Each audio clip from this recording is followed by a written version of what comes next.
আজকের গল্প বন্ধু, কলমে সুস্মিতা রায়চৌধুরী। আজ প্রায় 4 মাস হয়ে গেল স্নেহা ভর্তি হয়েছে সুকান্ত স্যারের বায়োলজি কোচিং ক্লাসে। স্যার সত্যিই খুব ভালো পড়ান, অনেকক্ষণ সময় নিয়ে পড়ান। স্নেহা ক্লাস 11-এ পড়ে, ভবিষ্যতে ডাক্তারি পড়বে তেমনই ইচ্ছা স্নেহার। সেই জন্যই সুকান্ত স্যারের বায়োলজি কোচিংয়ে ভর্তি হয়েছে সে।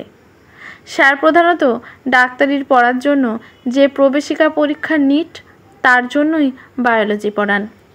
তবে এই বায়োলজি কোচিং ক্লাসে পড়তে আসার ইচ্ছা তার থাকলেও বাবা মার একেবারেই ইচ্ছা ছিল না। কারণ যদিও স্যার যেখানে পড়ান সেই জায়গাটা তাদের বাড়ি থেকে খুব দূরে নয়, তবে অনেকটা সরু গলির মধ্যে দিয়ে যেতে হয়। সেই রাস্তায় সাইকেল বা হেঁটে আসা ছাড়া কোনো উপায় নেই। অটো এই গলির মধ্যে ঢুকতে পারবে না, খুব সরু গলি। আর স্যার এখানে থাকেন না, থাকেন অনেক দূরে। এই গলির মধ্যেই একটা বাড়ির নিচের তলায় একটা ছোট ঘর ভাড়া নিয়ে স্যার পড়ান। সপ্তাহে 2 দিন আসেন, শনিবার এবং রবিবার পড়ান। একদিন 11 আর একদিন 12। স্নেহা প্রতি শনিবার থেকে সকাল 10টার সময় পড়তে যায়। এখনও অবধি যদিও স্নেহার এখানে পড়তে আসতে কোনো অসুবিধা হয়নি। একলাই পড়তে আসে, আবার একলাই বাড়ি ফিরে যায়। তবে এখানে যত স্টুডেন্ট তাদের মধ্যে সবাই ছেলে, শুধু সেই একমাত্র মেয়ে।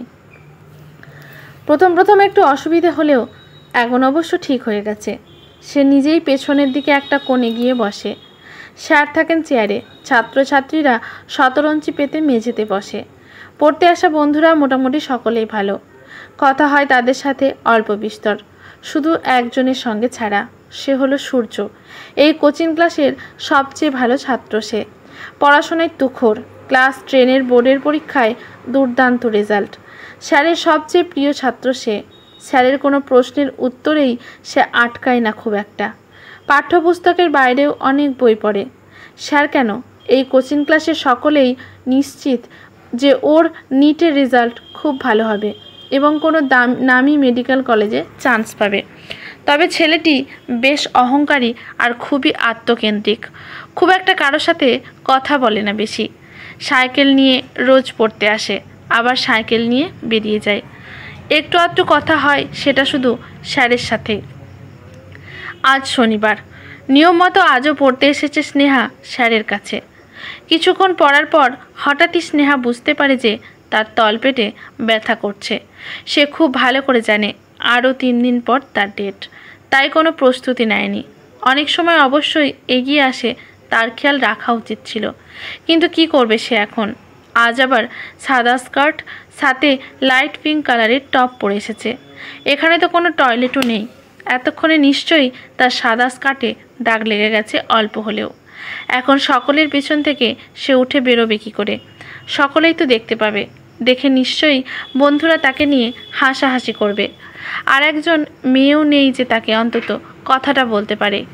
এরপর সে মনে মনে ঠিক করলো, ক্লাস শেষ হওয়া যাওয়ার পর সবাই যখন বেরিয়ে যাবে, সবার শেষে সে বেরোবে। তারপর বেরিয়ে গিয়ে মাকে ফোন করবে, অপেক্ষা করবে এখানে মায়ের জন্য। তারপর একসাথে ফিরবে। মাকে না হয় একটু পেছনে পেছনে যেতে বলবে। সেই মতো সে সবার শেষে বেরোলো। রাস্তার একটা ধারে গিয়ে সে দাঁড়িয়ে মাকে ফোন করতে গেল। তারপর লক্ষ্য করলো সব ছেলে বেরিয়ে গেছে, তবে সূর্য এখনও যায়নি। সাইকেলের চেনে বোধহয় কিছু সমস্যা হয়েছে, সেটাই দেখছে। কিন্তু মাকে ফোন করে দেখলো ফোনটা সুইচ অফ। কি জানি, মা হয়তো ভুলে গেছে চার্জ দিতে। বাবা তো এখন অফিসে, কি করবে এখন সে ঠিক বুঝতে পারছিল না। কিন্তু ঠিক এই সময়ই অবাক করে দিয়ে সূর্য সামনে এসে দাঁড়িয়ে বলল, কী রে, এইভাবে দাঁড়িয়ে আছিস কেন রাস্তার ধারে? আরেকটু হলে তো ড্রেনে পড়ে যাবি। না, আসলে মাকে ফোন করছি, কিন্তু পাচ্ছি না। মা এলে যাব ভাবছিলাম। একটু আড়ষ্ট হয়ে গিয়ে দ্বিধা নিয়ে বলল স্নেহা, যদি অসুবিধে না হয় আমার সাইকেলের ক্যারিয়ারে বসে যেতে পারিস, আর না হলে যদি হেঁটে যেতে যাস তাহলে চল, তোকে পৌঁছে দিয়ে না হয় আমি বাড়ি যাব। কাকিমাকে তো পাচ্ছিস না, কতক্ষণ এভাবে দাঁড়িয়ে থাকবি? সূর্য বলল, কিন্তু তোর সাইকেলের ক্যারিয়ারে একটু দাগ বা ছোপ লাগলে কোনো অসুবিধে নেই। এবার বিস্ফারিত নয়নে সূর্যের দিকে তাকালো স্নেহা। আমি অনেক আগেই বুঝতে পেরেছিলাম, কারণ মুখের এই অভিব্যক্তিটা আমার খুব চেনা, তাই অপেক্ষা করছিলাম। সাইকেলের কোনো সমস্যা হয়নি, সূর্য বলল। তাহলে শোন, আমার একটা বোন আছে, ছোট, এখন এই 12 বছর বয়স। নিজের নয় অবশ্য, পিসির মেয়ে, তবে নিজের বোনের থেকে কম কিছু নয়। একদিন ওকে এই আড়ষ্টতা লজ্জা নিয়ে আমার ঘর থেকে বেরিয়ে যেতে দেখেছিলাম। আমার বাবা মার্চেন্ট নেভিতে চাকরি করে। ছোট থেকেই বাড়িতে মা আর আমি। খুব ছোটোবেলায় বুঝতাম না, শুধু দেখতাম মাসের কয়েকটা দিন মা একটু কষ্ট পায়, মাঝে মাঝে শুয়ে পড়ে, তারপর উঠে বাড়ির সব কাজই করে। তবে একটু বড় হয়ে যাওয়ার পর মা সবই বলেছে, নিজের মতো করে বুঝিয়েছে। এখন এই সময় বাবা বা আমি বাড়িতে থাকলে মাকে যতটা সম্ভব সাহায্য করি। তারপর আমি যখন ডাক্তার হব, জানিস আমার স্বপ্ন, তখন আর এটা না জানারই বা কী আছে। পিরিয়ড তো একটা শরীরবৃত্তীয় প্রক্রিয়া, তার জন্য এমন লজ্জায় কুঁকড়ে গিয়ে ড্রেনের ধারে দাঁড়িয়ে থাকতে হবে কেন? না মানে এই অবস্থায় রাস্তা দিয়ে যাবার সময় যদি কেউ দেখে হাসে, তাহলে সেটা তার লজ্জা, তোর নয়। কারণ কোনো মেয়ে ইচ্ছে করে এভাবে রাস্তায় বেরোয় না। তাই যদি কেউ তোর দিকে তাকিয়ে হাসে, তাহলে তার চোখে চোখ রেখে সাহসী দৃষ্টি নিয়ে তাকা। সেই দৃষ্টি দিয়ে বুঝিয়ে দে যে মাতৃত্বের অধিকার সবার থাকে না। আজ এই শারীরবৃত্তীয় প্রক্রিয়ার জন্যই পৃথিবীতে তার অস্তিত্ব আছে। এই সংকোচ, লজ্জা, দ্বিধা এগুলো তোদেরকে নিজেদেরকেই কাটিয়ে উঠতে হবে, বুঝিয়ে দিতে হবে এটা খুব স্বাভাবিক ব্যাপার। এটা কোনো শরীর খারাপ নয়, বরং এটা না হওয়াটাই শরীর খারাপের লক্ষণ। স্যানিটারি প্যাড নিয়ে টিভিতে, সিনেমাতে বিজ্ঞাপন হতে পারে, স্যানিটারি প্যাড নিয়ে ভালো সিনেমা তৈরি হতে পারে। তাহলে স্যানিটারি প্যাড কেনার সময় কালো প্যাকেট ভরে নিতে হবে কেন? কেন আস্তে করে দোকানদারকে বলতে হবে?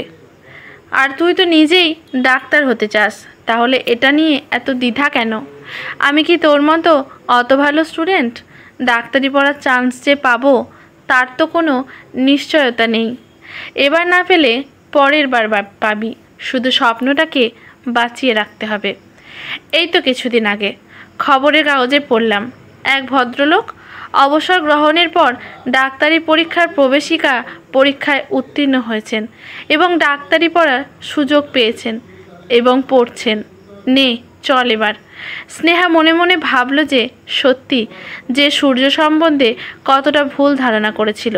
ছেলেটা মোটেও অহংকারী নয়, বরং অনেক বেশি অনুভূতিপ্রবণ।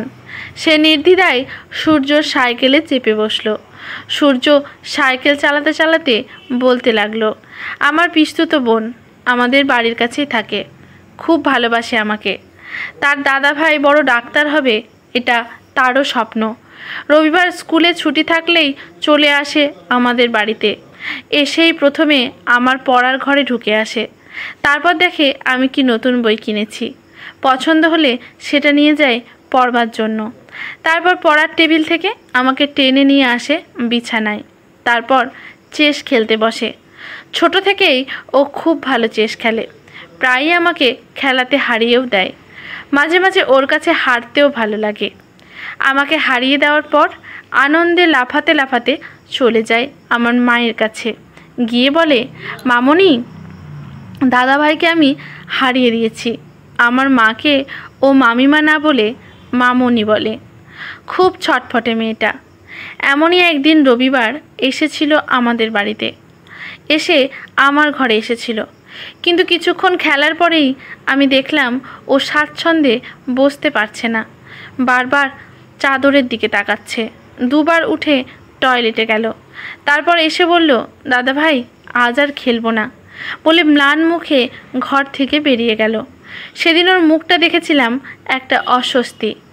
মা কি হয়েছে জিজ্ঞাসা করাতে আমি শুনতে পেলাম ও আস্তে আস্তে বলছে, দাদা ভাইয়ের বিছানার চাদরটা সাদা রঙের। আমার ভয় পাচ্ছে মামনি, দাগ লেগে যাবে হয়তো, তাই চলে এলাম।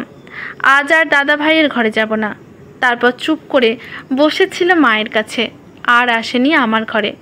সেদিন ওকে বলতে পারিনি, কারণ ও অনেক ছোট ছিল। তাই বলতে পারিনি যে বোন, তুই আমার ঘরে আয়, আমার বিছানায় বস। তুই তো জানিস তোর দাদা ভাই খুব ছোট থেকেই বাড়ির সব কাজ করে। যদি দাগ লেগে যায় তাহলে চাদরটা আমি বদলে দিতে পারবো। হয়তো পারে তোর দাদা ভাই কোনো একদিন কোনো একদিন গাইনোলজিস্ট হলো। কোনো পেশেন্টের তো গাইনোলজিস্টের কাছে গিয়ে বলতে কোনো সমস্যা হয় না। একজন গাইনোলজিস্টও তো কারোর দাদা, কারোর পুত্র, কারোর ভাই, কারোর স্বামী। আজও ক্লাসের মাঝে একবার পিছন ফিরতেই তোর মুখে আমি সেই অস্থিরতা দেখতে পেলাম। লক্ষ্য করছিলাম স্যারের করা খুব সহজ প্রশ্নগুলোর তুই ভুল উত্তর দিচ্ছিস। তাই একটা আন্দাজ করে নিয়েছিলাম তুই আমার সহপাঠী, বন্ধু। তুই আমার বোনের থেকে বয়সে বড়, তাই তোকে বললাম। একা একা বড় হয়েছি তো, তাই সকলের সাথে খুব সহজে মিশে যেতে পারি না। এটা আমার স্বভাব বলতে পারিস। মাকে দেখেছি ওই 4 দিন পুজোর ঘরে ঢোকে না। যদিও 2018 সালে যখন শবরীমালা কেসের রায় বেরিয়েছিল, মা কিন্তু মন দিয়ে খবরে কাগজ পড়েছে, সমর্থনও করেছে কেসের রায়ের, কিন্তু নিজের মনের সংস্কারটা এখনও ভাঙতে পারেনি। মাকেও অবশ্য বলতে পারেনি যে শরীর থেকে নতুন প্রাণের সঞ্চার হয়, সে শরীরে কখনো অসুচি হতে পারে না। স্নেহা এতক্ষণ মন দিয়ে সূর্যের কথা শুনছিল আর পথ নির্দেশ করছিল। বাড়ির কাছাকাছি এসে স্নেহা সূর্যকে থামতে বলল। বাড়িতে ঢোকার আগে স্নেহা সূর্যকে বলল, একজন ভালো ডাক্তার হতে গেলে আগে ভালো মানুষ হতে হয়। তুই খুব বড় ডাক্তার হবি, কারণ তুই মেধাবী হওয়ার সাথে সাথে একজন ভালো মানুষ আর ভালো বন্ধু তো বটেই। আমি আসছি, পরের ক্লাসে দেখা হবে, আর তোর কথাগুলো অবশ্যই মনে রাখবো। আজকের গল্পটি এখানেই সমাপ্ত। গল্পটি ভালো লাগলে লেখকের প্রতি শ্রদ্ধা জানিয়ে একটি কমেন্ট করতে ভুলবেন না। লাইক শেয়ার করে পাশে থাকবেন। ইউটিউব থেকে দেখলে চ্যানেলটি সাবস্ক্রাইব করে বেল নোটিফিকেশানটি অল করে দেবেন। ধন্যবাদ।